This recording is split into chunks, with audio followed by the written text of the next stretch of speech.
We have made some progress in putting the railways on a sound financial and administrative footing. My budget had a very friendly recognition at the hands of members, and the compliments they paid became almost a chorus. One member did say that he was not prepared to join what he described as a mutual admiration society, but even that member joined in the substance of the observations of the others.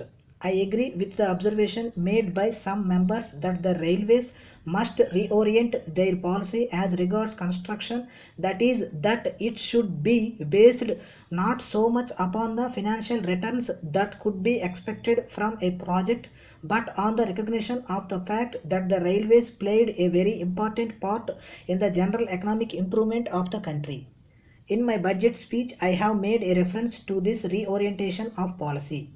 The conclusion arrived at by the Railway Convention Committee was based on a recognition of this fact. We have made provision for implementing such a policy in the budget for the coming year. Mr. Jain had said that the separation between general finance and railway finance should be completed. I have given reasons in my budget speech as to why it is not advisable or desirable to attempt at such a separation now or for several years to come. Let me remind the House of the fact that if in a particularly unfavorable year for general finance as the present one, the railways do give support to general finance, it is not altogether impossible that in some year in the future we may have to rely on general finance also. While we allow them to make use of the reserves we keep with them, they pay us a fairly satisfactory rate of interest.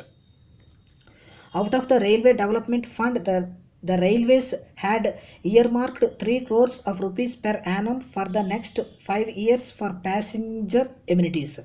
My own feeling is that the provision is fairly adequate.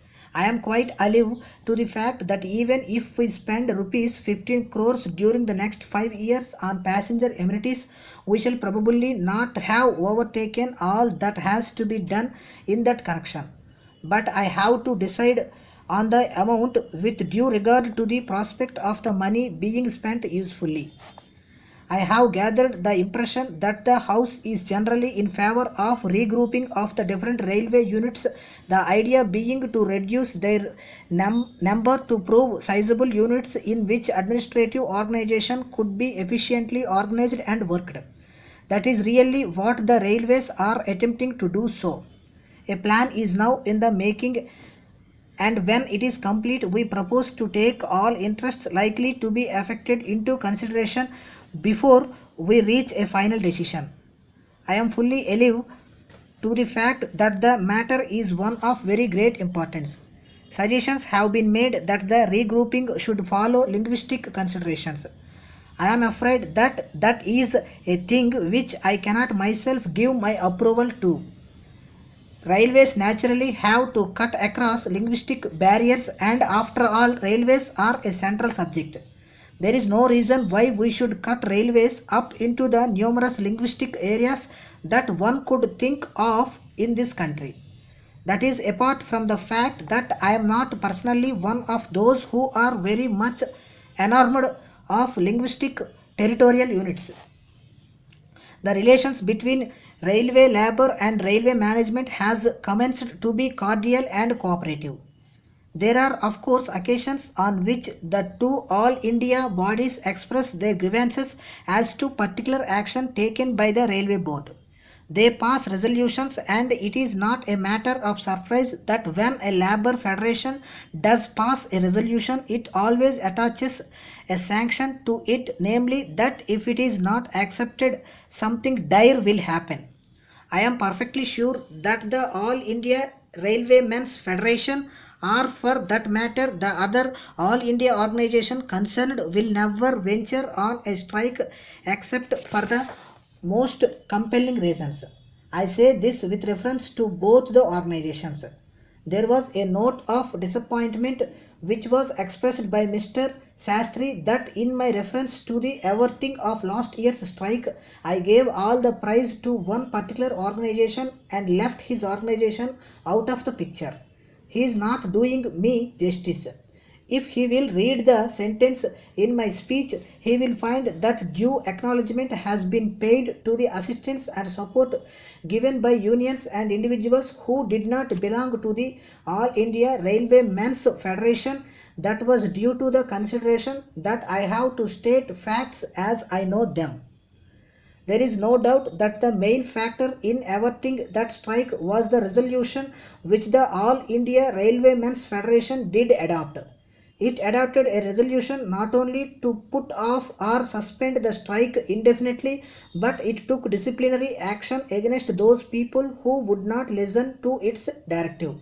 We on the law and order side took very drastic action against people who wished to violate the rules.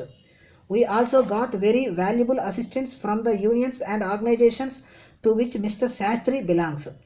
It was a result of all this that we came to constitute our joint advisory committee. I persuaded the leaders of the All India Railway Men's Federation to the inclusion of a representative from outside to work on that committee. That committee has done good work. It is certainly slow, but perhaps the work of a new organization like that, consisting of representatives of institutions which have been so long opposed to each other, has necessarily to be slow.